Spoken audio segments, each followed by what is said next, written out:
هند کرکټ بورډ هیله مند دی خو د آی پی ایل سیالۍ لا هم د جګړې تر سیوري لاندې. پاکستان سوپر لیګ د جګړې له ویرې بهر ته ولاړ، پاتې لوبې به په اماراتو کې ترسره شي. او بنګلادیش خپل اندېښمن غږ پورته کړ، غواړي چې لوبغاړي خوندي پاتې شي. د هند او پاکستان ترمنځ سرحدي تاوتریخوالي له امله د 2025 آی پی ایل د یوې اونۍ لپاره وځنډول شو. د هند کرکټ بورډ بی سی سی آی پرون د جمعې په ورځ په یوه رسمي اعلامیه کې اعلان وکړ چې د آی پی ایل 2025 سیالۍ د سمدستي هغې سره د یوې اونۍ لپاره ځنډول شوي دي. دا پرېکړه د هند او پاکستان ترمنځ د وروستیو سرحدي ترنګلتیاوو له امله شوې ده. د بورډ منشي دیواجي سیکیا ویلي دي چې د سیالیو د نوي مهالویش او ځایونو په اړه نور معلومات به وروسته د اړوند چارواکو او شریکانو سره له مشورې وروسته اعلان شي. دا پرېکړه د آی پی ایل د مشرتابه شورا لخوا د لوبډلو د لوبغاړو، خپرونکو، سپانسرانو او مینوالو د اندېښنو او نظریاتو په پام کې نیولو سره شوې. دوی وایي که څه هم موږ پر وسلوالو ځواکونو بشپړ باور لرو، خو دا پرېکړه د ټولو شریکانو په ګډون شوې ده. په دې اړه د بي سی سی آی لوړپوړي چارواکي او د آی پی ایل مشر د تماس له لارې سره جرګه شول او د ټولو لوبډلو استازي خبر شوه.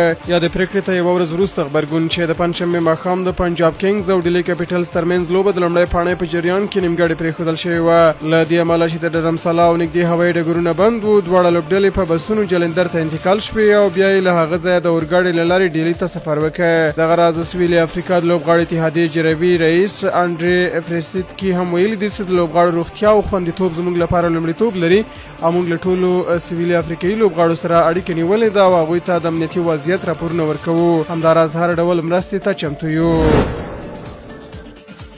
د پاکستان کرکټ بورډ بی سی بی اعلان کړی دی چې د پاکستان سوپر لیګ پی اس ایل 2025 لسم پړاو وروسته اته سیالۍ به اوس په متحده عربي اماراتو کې ترسره شي. دا پرېکړه د هند او پاکستان ترمنځ د روانو سرحدي تاوتریخوالو له امله شوې ده. یا د لوبې چې مخکې په راولپنډۍ، ملتان او لاهور کې پلان شوې وي، اوس به د لوبغاړو د ذهني ارامتیا او خوندیتوب لپاره اماراتو ته انتقال شي. دا لړۍ له هغې وروسته بدله شوې ده کله چې د پنجشنبې په ورځ د مۍ په 8 د پېښور زلمي او کراچۍ کینګز ترمنځ لوبه په راولپنډۍ کې د روانو حالاتو له امله وځنډول شوه. ورپسې د پی سی بی او پی اس ایل شریکانو ترمنځ له مشورو وروسته پرېکړه وشوه چې پاتې سیالۍ دې بهر ترسره شي.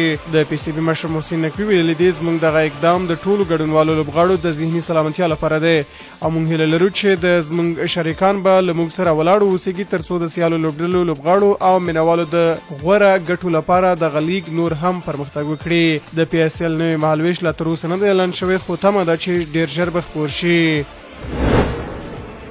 د بنگلادیش کرکټ بورډ بی سی بی ویلي چې د پاکستان سوپر لیګ 2025 سیالیو کې د خپل لوبغاړو د امنیت او هوساینې لپاره له پاکستان کرکټ بورډ پی سی بی سره په تماس کې دي. د بنگلادیش دوه لوبغاړي لیګ سپینر رشاد حسین د لاهور قلندرز لپاره او چټک توپ اچوونکی ناهید رانا د پېښور زلمي لپاره د مهال د پی اس ایل برخه دي. او بی سی بی په یو بیان کې ویلي چې موږ له بی سی بی او همدارنګه د بنگلادیش له لوړ کمیسیون سره په اسلام آباد کې په تماس کې څو د خپل لوبغاړو د امنیت لپاره ټول لازم تدابیر ونیسو.